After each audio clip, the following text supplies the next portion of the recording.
Austrian forces in Italy are commanded by 81-year-old Field Marshal Radetzky, a distinguished veteran of the Napoleonic Wars. Vienna orders him to negotiate. Instead, Radetzky wages a masterful campaign, fending off the Piedmontese advance, then launching a decisive counterattack.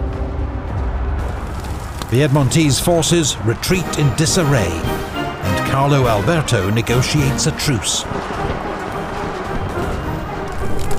That summer, Johann Strauss composes the Radetzky March to celebrate the old general's victory.